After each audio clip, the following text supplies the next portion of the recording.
एक अमीर घर की महिला वंशिका हर दिन अपने पति हरीश के साथ कार में बैठकर शहर की भीड़ भाड़ वाली सड़कों से होकर ऑफिस जाती थी। बाकी लोगों की तरह यह ट्रैफिक उनके लिए आम था, लेकिन रेड सिग्नल पर रुकते ही कुछ ऐसा होता था जो वंशिका के दिल को छू जाता था। जब उनकी गाड़ी ट्रैफिक या सिग्नल पर रुकती तो छोटे छोटे बच्चे उनकी गाड़ी को घेर लेते। कोई सामान बेचता, कोई भीख मांगता, और उन्हीं में से एक था आर्यन। वो 10 से 12 साल का मासूम सा बच्चा था। कभी वो गुब्बारे लेकर दौड़ता हुआ उनकी कार के पास आता, कभी उसके हाथ में किताबें होती तो कभी वो रंग बिरंगे फूल बेचता। उसकी मासूमियत और मीठी बातें वंशिका को बहुत अच्छी लगती थी। एक दिन वो उनकी गाड़ी के पास आकर बोला, आंटी गुब्बारा ले लीजिए, रंग बिरंगे गुब्बारे हैं। वंशिका मुस्कुराई और बोली, मैं इनका क्या करूंगी? आर्यन बोला, आंटी अपने बच्चे को दे देना, आपके बच्चे खुश हो जाएंगे। वंशिका हंसते हुए बोली, अरे मेरे बच्चे नहीं हैं। आर्यन ने मासूमियत से सिर हिलाया और कहा, आंटी ले लो ना, सुबह से एक भी नहीं बिका है। उसकी ये बात वंशिका के दिल में उतर गई। उन्होंने आर्यन से 2 गुब्बारे खरीदे और उनकी कार आगे बढ़ गई। कई दिन बाद फिर से उसी सिग्नल पर वंशिका को आर्यन खड़ा हुआ दिखाई दिया, लेकिन इस बार उसके हाथों में किताबें थी। वंशिका ने मुस्कुराकर पूछा, क्या बात है, आज गुब्बारे नहीं हैं? आर्यन बड़ी मासूमियत से बोला, आंटी गुब्बारे फट जाते हैं, जिससे काफी नुकसान हो जाता है। आज आप किताब ले लीजिए, बस 20 रुपए की ही तो है। जरूरत न होने के बावजूद वंशिका ने किताब खरीद ली। धीरे धीरे उन दोनों के बीच एक अजीब सा लगाव पैदा होने लगा और वंशिका को आर्यन बहुत अच्छा लगने लगा। हर बार वहां से गुजरते समय वंशिका उससे कुछ न कुछ खरीद लेती और चुपचाप उसकी हथेली पर पैसे रख देती, जिससे आर्यन के चेहरे पर मुस्कान तैर जाती। उसकी मासूम मुस्कान वंशिका को किसी मरहम की तरह सुकून देती थी। लेकिन अगले दिन जब वंशिका की कार सिग्नल पर रुकी तो अचानक उसकी नजर सड़क किनारे बिखरी हुई किताबों पर पड़ी। उसे तुरंत आर्यन का ख्याल आया। वंशिका बेचैन होकर शीशे के बाहर देखने लगी। उसका दिल जोर जोर धड़क रहा था। तभी कुछ बच्चे भागते हुए उनकी गाड़ी के पास आए और बोले, मैडम आप आर्यन को ढूंढ रही हैं ना? हाँ, कहाँ है वो? उन बच्चों ने कहा, दीदी उसका तो अभी थोड़ी देर पहले एक्सीडेंट हो गया है। वंशिका की सांसें रुक सी गई। ये सब कैसे हुआ? उसकी हालत कैसी है? बच्चा बोला, दीदी एक कार वाला उसे टक्कर मारकर भाग गया। उसका सिर फट गया था। लोग उसे अस्पताल लेकर गए थे, लेकिन हमने लोगों को बातें करते हुए सुना है कि उसका बचना बहुत मुश्किल है। वंशिका के हाथ कांपने लगे। न जाने क्यों उसकी आंखों से आंसू बहने लगे। वंशिका के दिल में एक अजीब सी टीस उठी, लेकिन उसे जरा भी अंदाजा नहीं था कि ये दर्द सिर्फ एक बच्चे का नहीं, बल्कि ये हादसा उनकी जिंदगी की सबसे बड़ी सच्चाई सामने लेकर आने वाला था। एक ऐसा खुलासा जिसे सुनकर वंशिका के बरसों पुराने घाव फिर से ताजा हो जाएंगे, क्योंकि वो मासूम बच्चा आर्यन कोई और नहीं बल्कि उन्हीं का खोया हुआ बेटा था, जिसे पैदा होते ही एक मजबूरी ने उनसे छीन लिया था। वंशिका ने जैसे ही ये सुना कि आर्यन का बचना मुश्किल है, वो घबराई हुई आवाज में बोली, क्या तुम लोग मुझे उसके घर लेकर जा सकते हो? बच्चे तुरंत बोले, हाँ आंटी, वो तो हमारे घर के बिल्कुल पास में ही रहता है। वंशिका ने हरीश की ओर देखा। उसकी आंखों में बेचैनी साफ झलक रही थी। वंशिका ने कहा, हरीश मुझे यहीं उतार दो, मुझे कुछ भी अच्छा नहीं लग रहा है, मुझे उसे देखने जाना ही होगा। हरीश ने गहरी सांस ली और बोला, ठीक है तुम चली जाओ, मुझे तो दुकान खोलनी है, लेकिन जो भी हो मुझे तुरंत फोन करना। हरीश ने उसे वहीं उतार दिया। वंशिका ने एक छोटे बच्चे को साथ लिया। वो ऑटो में बैठी और घबराए दिल के साथ उस गली की तरफ निकल पड़ी जहां आर्यन रहता था। थोड़ी दूर आगे चलकर बच्चे ने ऑटो रुकवाया, लेकिन जैसे ही वंशिका नीचे उतरी तो अचानक उसकी नजर एक बुजुर्ग महिला पर पड़ी। उसे देखते ही वंशिका सन्न रह गई। ये तो वही औरत है। वो उस महिला को बहुत अच्छी तरह जानती थी। बुजुर्ग महिला भी वंशिका को देखते ही ठिठक गई और अगले ही पल फूट फूट कर रोने लगी। वो कांपती आवाज में बोली, मैं तेरे बेटे को बचा नहीं पाई। वंशिका के पैरों तले जमीन खिसक गई। क्या वो मेरा बेटा आर्यन था? बुजुर्ग महिला ने आंसू पोंछते हुए कहा, हाँ वही तेरा आर्यन था। बस इतना सुनना था, वंशिका ने दहाड़े मारकर रोना शुरू कर दिया। मैं कितनी अभागन हूं, बरसों बाद मेरा बच्चा मेरे सामने खड़ा था और मैं उसे पहचान भी न सकी। वंशिका रोते रोते बोली, वो कहाँ है? अब कैसी हालत है उसकी? मुझे उसे देखना है। गली में वंशिका के रोने की आवाज सुनकर मोहल्ले की औरतें भी इकट्ठी होने लगी। एक ने पूछा, ये कौन है? ये इतनी बेचैन क्यों है? आर्यन की दादी ने आंसू पोंछते हुए कहा, अरे यही तो उसकी असली माँ है। ये सुनते ही गली में सन्नाटा छा गया। किसी को भी यकीन नहीं हो रहा था कि इतनी अमीर औरत का बच्चा इस हालत में कैसे जी रहा था। वंशिका रो रो कर पुकार रही थी, आर्यन, मेरा बच्चा आर्यन। उसकी दर्द भरी पुकार से पूरा मोहल्ला गूंज रहा था। आर्यन और वंशिका की इस सच्चाई को समझने के लिए हमें समय में थोड़ा पीछे जाना पड़ेगा। साल 2015 में जब वंशिका सिर्फ 19 साल की थी, तब उसे विजय नाम के लड़के से प्यार हो गया। वो दोनों शादी करना चाहते थे, लेकिन वंशिका का परिवार इस रिश्ते के खिलाफ था। लाख कोशिशों के बाद भी जब घर वाले नहीं माने, तो आखिरकार एक दिन वंशिका ने अजय के साथ भागकर शादी कर ली। वो दोनों उसी शहर में एक छोटा सा किराए का घर लेकर रहने लगे। लेकिन वंशिका के इस कदम से उसके परिवार ने वंशिका से हर रिश्ता तोड़ लिया। 1 साल बाद वंशिका ने एक प्यारे से बेटे को जन्म दिया, जिसका नाम उन्होंने आर्यन रखा। उसी दौरान वंशिका को एक ऐसी सच्चाई पता चली जिसने उसकी हंसती खेलती जिंदगी को तबाह कर दिया। किसी ने उसे बताया कि उसका पति अजय एक खतरनाक गैंग से जुड़ा हुआ है। वो पैसों के लिए लोगों को मारने से भी पीछे नहीं हटता था। वंशिका ने उसे बहुत समझाया कि ये रास्ता ठीक नहीं है। जिन लोगों के लिए तुम ये सब करते हो, देखना एक दिन यही लोग तुम्हें भी मरवा देंगे और हमारी जिंदगी तबाह हो जाएगी। वंशिका के समझाने के बाद भी अजय नहीं बदला और फिर वही हुआ जिससे वंशिका हमेशा डरती थी। एक दिन अजय के दुश्मनों ने उसकी जान ले ली। अजय की मौत के बाद वंशिका टूट गई। अब उसके पास ना तो घर था, ना कोई सहारा। वो मायके भी नहीं जा सकती थी। अगर उसके पास कुछ था तो उसका बेटा आर्यन था। अब वंशिका के जीने का आर्यन ही एक सहारा था। लेकिन उसी दौरान वंशिका के माता पिता को भी अजय की मौत की खबर मिल गई थी। वो लोग वंशिका के पास आए और बोले, बेटी, जो हुआ सो हुआ, लेकिन तू अभी जवान है, हम तेरी दूसरी शादी करा देंगे, पर उसके लिए एक शर्त है, तुझे इस बच्चे को भूलना होगा। ये बात सुनकर वंशिका सन्न रह गई। वो हकलाते हुए बोली, मैं अपने बच्चे को कैसे छोड़ दूं? उसके घर वालों ने उसे समझाया कि अगर ये बच्चा तेरे साथ रहेगा तो फिर कौन तुझसे शादी करेगा। इसी दौरान अजय के माता पिता भी वहां पहुंच गए। उन्होंने भी वंशिका को समझाया कि बेटी, तू दूसरी शादी कर ले, आर्यन को तो हम पाल लेंगे, ये हमारा भी तो बच्चा है।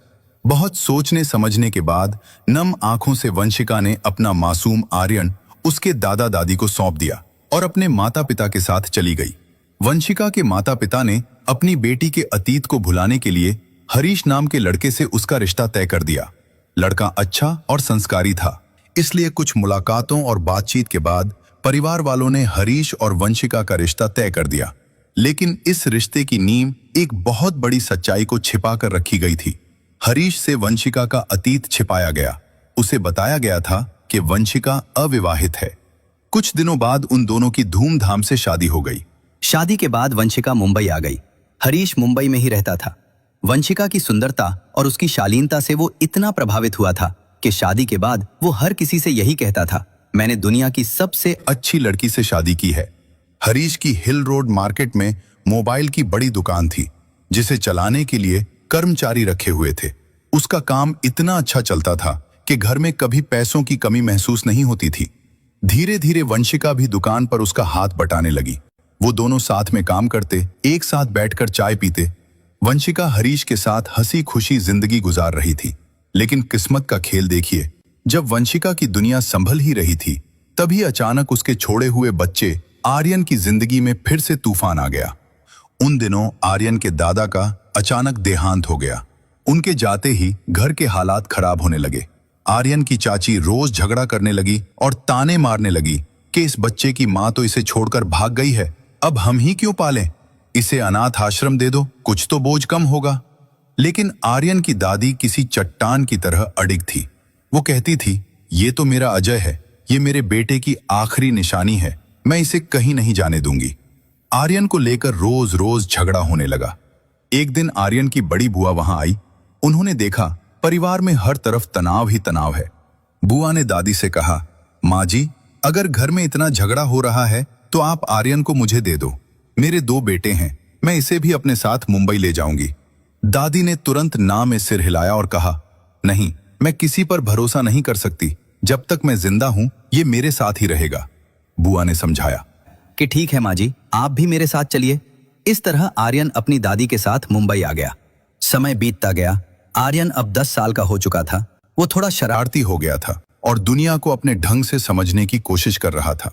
एक दिन उसने देखा उसकी उम्र के बच्चे रोज पैसे लेकर घर लौटते हैं। आर्यन ने उनसे पूछा, तुम पैसे कहां से लाते हो?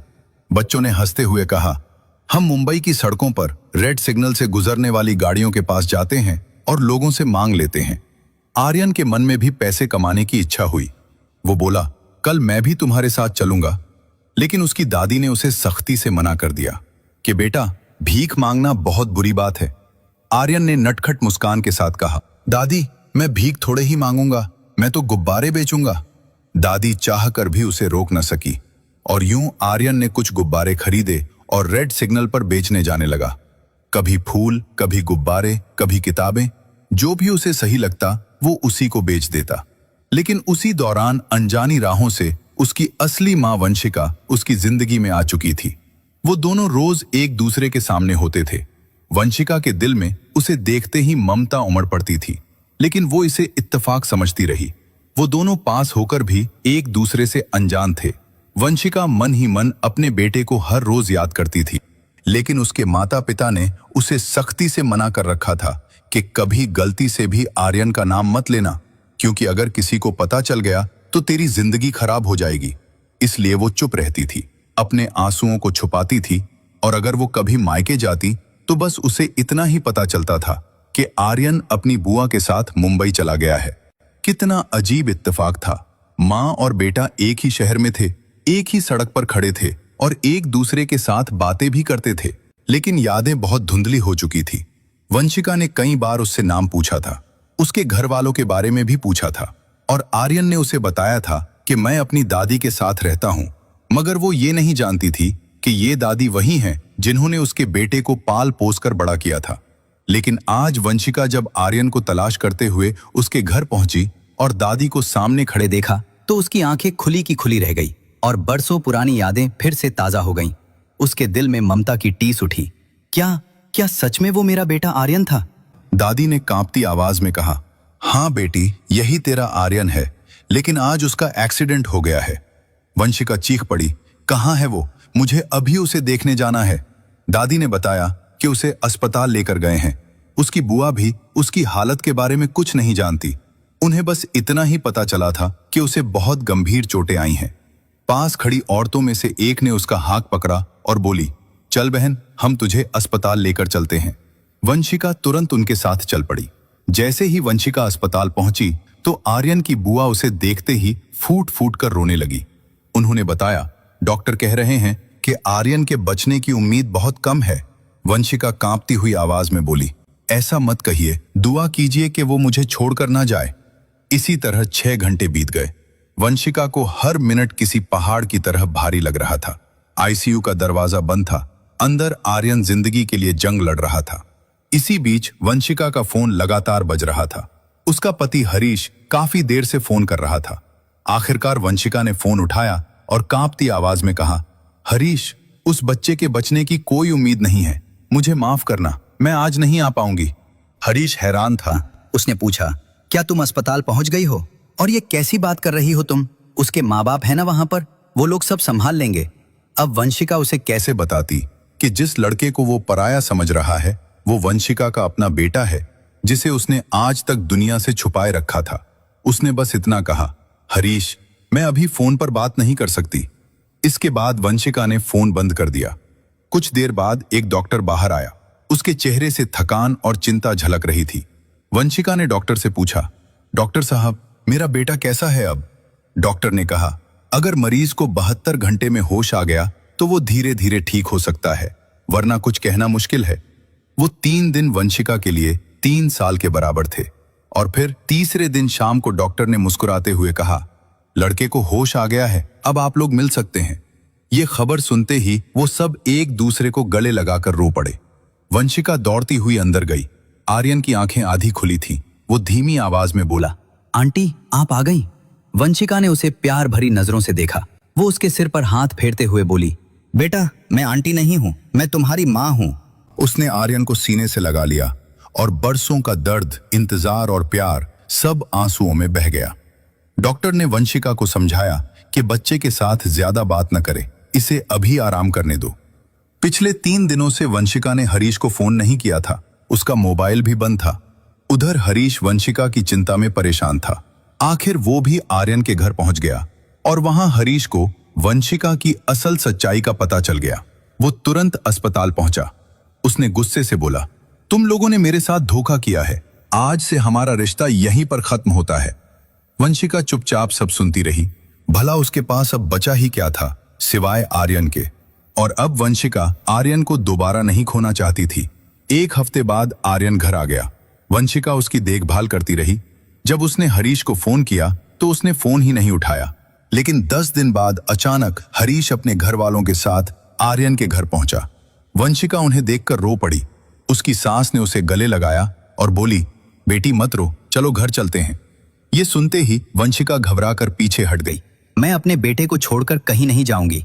सास मुस्कुराई, किसने कहा है तुम उसे छोड़कर जाओ? बल्कि तुम्हारा बेटा, उसकी दादी, हम सब साथ चलेंगे। हरीश बहुत देर बाद आगे आकर बोला, चलो वंशिका, मैं भी तुम्हारे बिना नहीं रह सकता। और इस तरह जो परिवार टूट चुका था वो फिर से एक हो गया। उस वक्त वंशिका 2 महीने की गर्भवती थी। समय आने पर उसने एक प्यारे से बेटे को जन्म दिया। कुछ साल बाद उनकी एक बेटी हुई। अब वंशिका, आर्यन और उसके छोटे भाई बहन सब एक साथ एक खुशहाल जिंदगी गुजार रहे हैं। ये कहानी हमें सिखाती है कि जिंदगी में चाहे कितना भी प्यार क्यों न मिले, माँ बाप से बढ़कर कोई सहारा नहीं होता। माँ की ममता और बाप की मेहनत के बिना किसी भी रिश्ते का अस्तित्व अधूरा रहता है। इसलिए ऐसा कदम मत उठाओ जो तुम्हारे सुख के बदले तुम्हारे माता पिता की आंखों में जिंदगी भर के लिए आंसू लिख दे।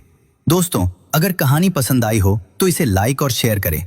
ऐसी ही दिलचस्प कहानियों के लिए हमारे चैनल को सब्सक्राइब जरूर करें। यह कहानी पूरी तरह काल्पनिक है। ये सिर्फ और सिर्फ मनोरंजन और सीख के उद्देश्य से बनाई गई है। किसी भी असल घटना या व्यक्ति से इसका कोई संबंध नहीं है।